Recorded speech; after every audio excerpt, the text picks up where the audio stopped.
We got our first look at Kenna Bridge of Spirits back during the PS5 reveal, and I was extremely impressed when I saw it. I love the art style of the game. Even the small little tidbits of gameplay that we saw looked really fun as well, and we got some more details via Game Informer about all of the different aspects of the game in terms of story stuff and different features like photo mode and customization and all that good stuff. So without further ado, what is going on, guys? It is your boy TKD1T here, back in your PlayStation Source, and we're going to talk a little bit more about Kenna Bridge of Spirits.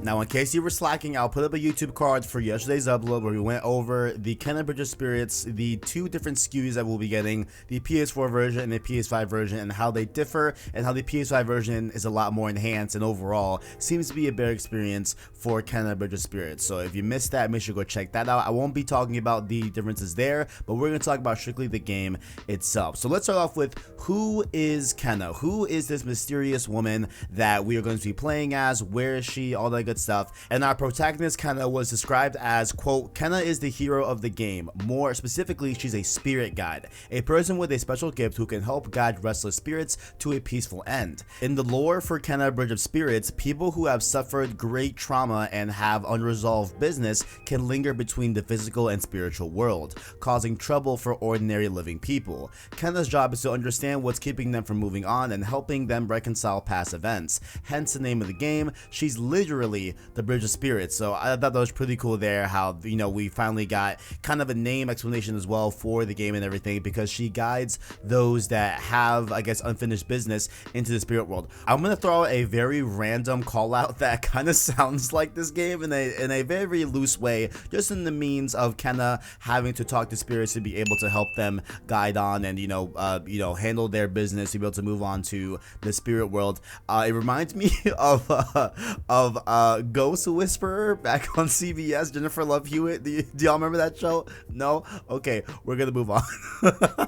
So as per usual, it seems like with every new game release, I always find a way to completely mess up the pronunciation of one of the characters. Famously, I know y'all remember, if you guys remember, I used to call Atreus back on videos, but apparently Kenna is not how you pronounce it. It is pronounced Kana. So I'm gonna try and guys, call me out in the comments, okay? Call me out in the comments if I call this game Kenna of Bridges any longer and you don't correct me. I will take a dislike on the video, okay? So it's Kana is the name. Kenna Bridge of Spirits. Next up here, Kenna does have a voice actor, but it wasn't finalized in the demo. It's been said that she will have plenty to say in the full game, and conveniently, the actress that plays her is also a singer, so she'll be featured across all of the soundtrack, well, not all of it, but a lot of it, a lot of the soundtrack songs in the game, which is really cool. I think that's a very nice touch. That's great. You know what I'm saying? We love a queen that can voice act as well as sing. That's a great thing. What really caught my attention during the PS5 reveal is how I feel like the overall environment in Kana, there we go, Kana Bridge of Spirits, looked very cool. It looked very lush, it looked very green, stuff like that, a lot of really cool environments and everything. And they were asked, where does the game take place? They said here, quote, Bridge of Spirits is set in a fictional place that's an homage to a variety of different Eastern locations. You'll find nods to Japan, Bali, and other places and their geographic features along with architecture. I almost messed up. Kana's not from the place she explores in the game. She had to travel quite a distance to get there, and they also joked about how she isn't within biking distance from where she's originally from, and that she's traveled a long way to get to where the game takes place. I love the different inspirations from Eastern countries. I think that's a great way to couple that with the art style that they're going for. It just feels like it's going to mesh very well. There's going to be really cool environments, and you know, how many times have we explored the western side of the world in video games? It's been a ton, so I really love to see something new and something that, you know, while, you know, not 100% original, is something that is a bit refreshing in terms of the overall status quo. So really cool to see that we're gonna get that aspect as well. Now you've seen a ton in the trailers and we did talk about it a little bit on yesterday's video, but what exactly are those cute little black round type things? They are called rots, and what exactly are they? They say, quote, they're an important part of the game, both in terms of gameplay and the story. As Kena travels around, she can find them hidden in the world, think hidden toads like in the Paper Mario game, and they'll join her. That name isn't just coincidental as well. They are responsible for decomposing things, and the fact that they've been scattered is one of the reasons why this region has become tainted with corruption. So I mean, they read that, and man, I think that's very interesting, right? Like, I think there's definitely a level of kind of vagueness, if you will, to that overall, you know, type of statement, because I think they want to keep a lot of the story under wraps, and like maybe why are they scattered and stuff like that, and all the good stuff. Like, I know they are scattered, and that's the reason why this whole region has become tainted, but how did that happen? I'm sure that's a part of the main plot, but overall, I'm intrigued by these little things, these rots, you know what I'm saying, shout out to them. I wonder if you can name them. Do they have names? You know what I'm saying? Like, do we name? Okay, you know what? Let's just move on. Whether you can name them or not, the rods can do a lot of different things. They said here, quote, outside of combat, Kena can direct them to move things around to help her. Can't cross a big gap? Maybe they can pull a broken bridge back into shape temporarily. Can't climb up to a ledge? They can maneuver a block into position and give her a boost. In combat, Kena can tap into the rot to distract enemies or infuse her attacks with special power. The rot are timid by nature, however, and players will have to build their courage by damaging enemies before they'll enter the fight. This definitely sounds like they'll be used for different environmental puzzles to progress during the story, different stuff like that, and maybe reach up to different areas that you'll need them for. Maybe there'll be a lot of cool hidden stuff in the world that you'll be able to tap into if you know exactly how to form and change the rods to be able to get to that higher point where that certain thing is or whatever. I think it'd be really, really cool. And as well as the way they describe them in combat, it sounds like they will act like some kind of ultimate move where you'll need to do damage initially, building up your like courage bar, or just your bar for your ultimate in just other words, and then they will be able to do a very, very big blow and, you know, high damage to your enemies once you build that up and stuff like that. So overall, it looks pretty cool. It sounds really neat, and I really hope that the way they describe the rods doesn't really fall flat, and I hope that it sounds really cool like this. And I really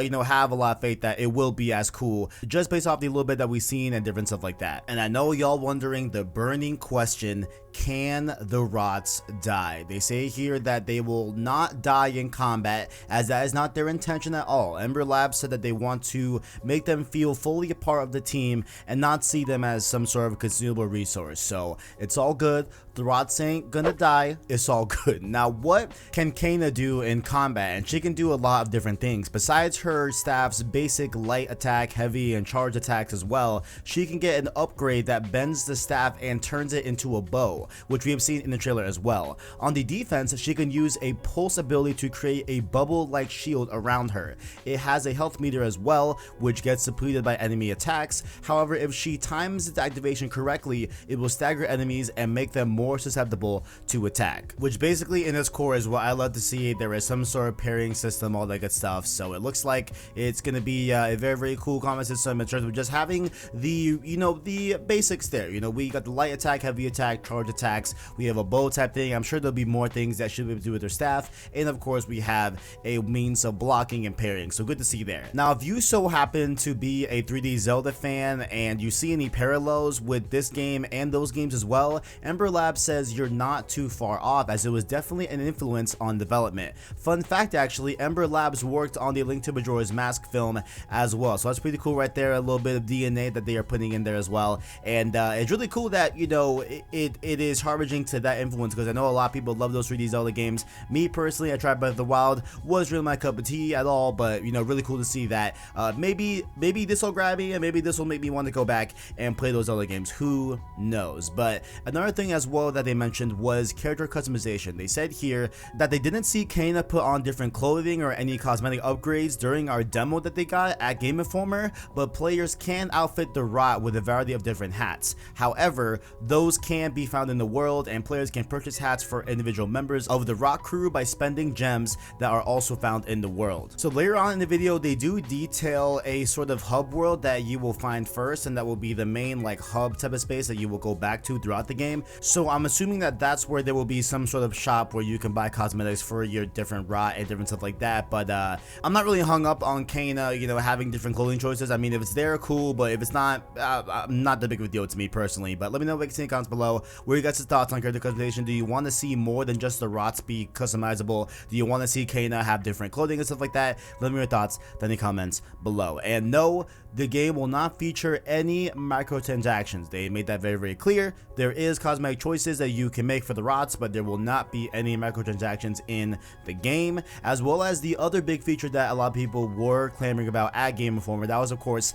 photo mode. Now they say here that photo mode is being aimed for, but can't confirm it'll come at launch. But if it doesn't, it would come at a later date. So there will be a photo mode in the game. They said that they are really trying to get it out day one, but they're unsure and they can't really confirm that at this point. But it will be out in a later update, you know, for the game later on post release if it doesn't make it on release day. So I think this is a very, very good thing, because overall I think a lot of people, as well as myself, were definitely impressed by the visuals of this game. And if it can really hold a candle to the trailer and footage that you know they have shown, and maybe even surpass it, I think that this could be a great way to have photo mode for a lot of different games be a self-marketing type of thing, where let the players that are playing the game show off screenshots and show off different, you know, images that they've gotten on photo mode on Twitter, and you know, have that blow up as well, because I think that worked wonders for previous games, most notably the, you know, most recent one, of course, Ghost of Tsushima. So having another photo mode in this game, I think is going to be a really, really good step for them, and I think it could garner a lot of positive effects and feedback as well for the game. So overall, I hope there's a photo mode pretty soon, hopefully at launch, but if not, very, very soon afterwards.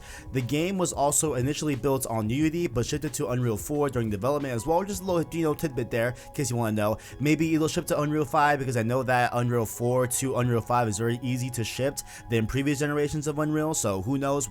We will see that maybe, but that is left to be determined. This next thing I was kind of, you know, wondering as well, and that is if Kana Bridge of Spirits is an open world game. They say here, quote, "Nope. You'll encounter a village fairly early on in the game, and that serves as a hub. From there, you can travel to several connected regions. Think of it as being a wide linear game. There are secrets to find and things to discover off the main path, but it's not an open world game," which I think is a very refreshing thing to have. You know, in a gaming industry where open world games are pretty ripe and very much readily available to a lot of people, and that can really bring up the overall length of the game, which we will talk about as well next up on the docket. But I really like how they're gonna have a more focused type of game, not so open world. It's gonna be like essentially what they've said here is gonna be a hub-based open world game, which I am down for. Speaking of what I'm down for, they say here that the game's length is set to be completed in, quote, a weekend, which for me is a great thing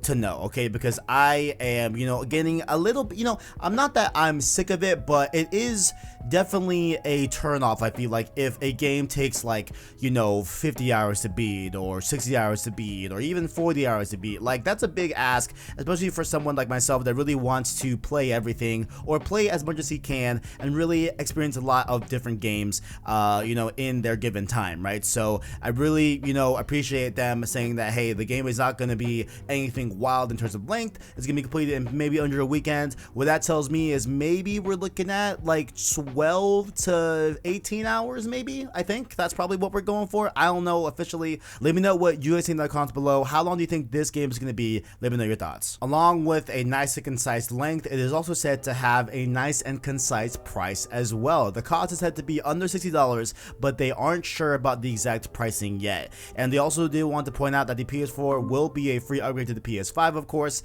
and all that great stuff. And so this to me is looking like they're probably gonna settle in like the $40 range. I mean, I'd be shocked if they go 30, because that'd be even great, you know what I'm saying? But I think 40 sounds like a comfortable place for this game, at least as far as we know right now. I feel like $40 would be a nice way to get people in day one on PS5, just play something different, play something new, and I think that this would be a great way for them to really build off of this IP and really have a great start for this game overall. So the last thing they want to talk about here is the game hard. So they have a quote here. They say here, quote, "The team has a lot of Sekiro and Soulsborne fans on the dev team, and while the game isn't quite up to From Software's difficulty, players will be challenged on the highest setting. On the other end of the spectrum, enemies won't be able to one-shot you in most difficulty settings. You'll be able to sustain one final sliver of health to give you a fighting chance against tougher enemies. Ember Lab wanted to make a game that families could enjoy together, whether your family just wants to enjoy the story or is looking for tougher battles." If you don't know me, I'll tell you guys really quickly, I'm not the biggest fan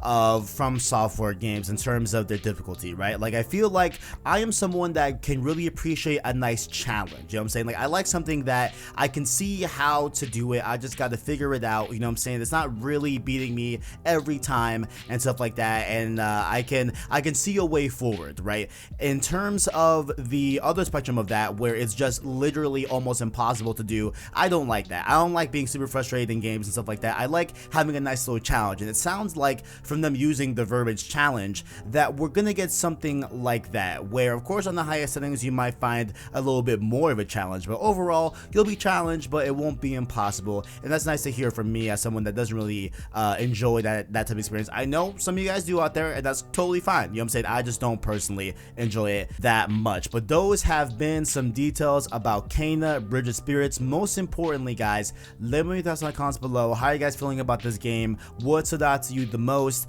The price? Is it the fact that it's not an open world game? Let me know your thoughts in the comments below. And make sure also, while you are down there, to check out our description where you can find links to our Twitter, Discord server, as well as an anchor link that way you can listen to our long form content and podcast format. Those of course being Road to PS5, where we go over PS5 news and topics until the release of PlayStation 5, and other Road to podcasts dedicated to your favorite PlayStation IP. Like the video if you enjoyed it, ring that notification bell so you never miss an upload or stream, and hit that join button or link in the description to become a member of the channel with the $5 King tier or the $1 Prince tier, just like the homies Owen, Bashful Brody, and Caleb Kaiser did. Stay subscribed to PlayStation Stories to keep up with the latest and greatest in PlayStation and all things PS5 and PS5 games like Kena Bridge of Spirits. Thank you all for watching, and as always, greatness awaits.